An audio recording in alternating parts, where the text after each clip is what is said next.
Over the past few years, schools have continued to understand how digital access can improve student engagement and learning. The use of technology has grown in classrooms, and that has prompted schools and school districts to consider a bring-your-own-device model. This video will help guide you through the considerations of a BYOD initiative. As there are many factors to consider, only the major components will be highlighted. Bring your own device refers to technology models where students bring a personally owned device to school for the purpose of learning. BYOD provides the platform for which students become active participants in learning, both in and outside of the classroom settings, by enabling students to use their personal devices and connect with the school network. Such devices include, but are not limited to, smartphones, tablets, e-readers, laptops, iPods, and many others. Combined with the right pedagogy and used responsibly, technologies in learning can serve as the means for students to pursue lines of inquiry and interests in the academic disciplines and beyond, the opportunity for learners to collaborate with teachers and peers and to express themselves and their ideas most effectively, a vehicle for personalizing learning in ways that ensure each student is fully engaged in learning and is successful in attaining established learning standards, opportunities for student choice in the use of multimedia to explore, research, think, synthesize, analyze, evaluate, communicate, and express ideas in high-quality products, a platform and forum for students' voices, access to digital content and digital learning environments that provide multiple pathways to learning, connections locally and globally that add authenticity to schoolwork,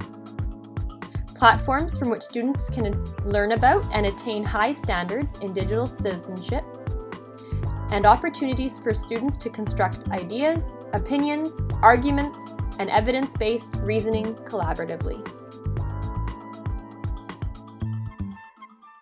Figure 1 illustrates the 3 innovations to advance the 21st century learner.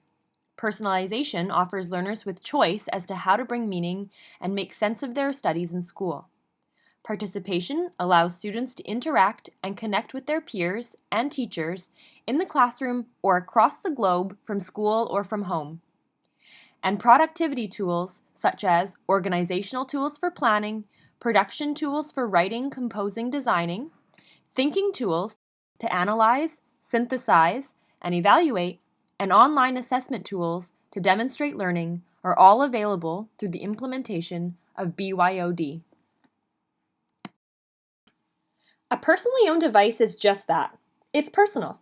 The student who owns it typically invests time, thought, and energy in customizing the device and in setting it up to optimize communication, productivity, and learning.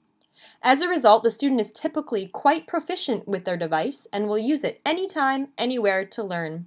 Such devices in the hands of every student afford seamless learning opportunities that bridge the formal learning in schools with the informal outside of classrooms and schools. Of course, there are policy considerations. The introduction of personally owned devices makes it extremely important that all policies and practices are being adhered to and that students are becoming responsible digital citizens. A technology user agreement that outlines the policies and practices should be read and signed by students and parents. If technology is considered an asset in the teaching and learning of the curriculum, then all students need access to have these devices, as well as the opportunity to engage in educationally sound uses of the devices. To accomplish this, schools may decide to commit to a BYOD model that involves ensuring all students have access to a device through the provisions of a school-owned device to be checked out to students whose families cannot afford a personally owned device, a lease-to-own model that makes payment ownership easier for parents. If the BYOD model is to be a success, the technology's infrastructure must be configured and enhanced to meet the needs of personally owned devices.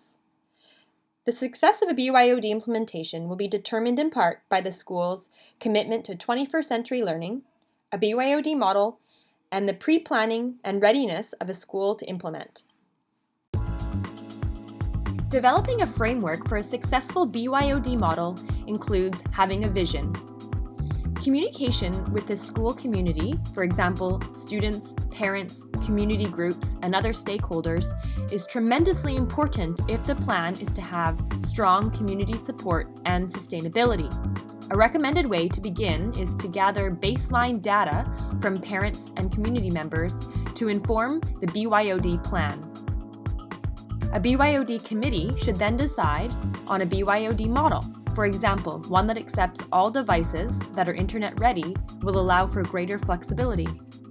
There should be opportunities before and after the launch to revisit the goals of personally owned devices. Training is also very important. The support of the staff is needed before a model can be adopted.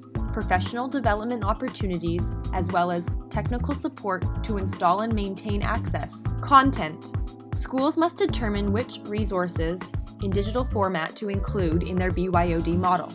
The major issues about digital content and personal devices relate to accessibility, license, privacy of students and faculty, internet access, standards, media literacy, context, curation, and copyright. These must all be explored before adopting a BYOD model. Effective communication with parents is paramount in a BYOD model. Here are 4 pillars to success to communicate with parents so they are at ease with the BYOD model. Number 1, inform parents that there will be an education night to provide a host of learning opportunities around the positive impact of integrating technology into student learning. Number 2, students will be educated on the appropriate use of technology with clear guidelines around expectations and consequences. Number 3, educate parents that there will be lessons around the proper handling of devices and reinforcement of the technology contract that will ensure safety of all devices. And lastly, let parents know that there will be professional development for teachers so that they may personalize the use of technology in their own classroom. This will put parents more at ease. I hope this video has helped you assess whether your school is BYOD ready. Thank you for watching.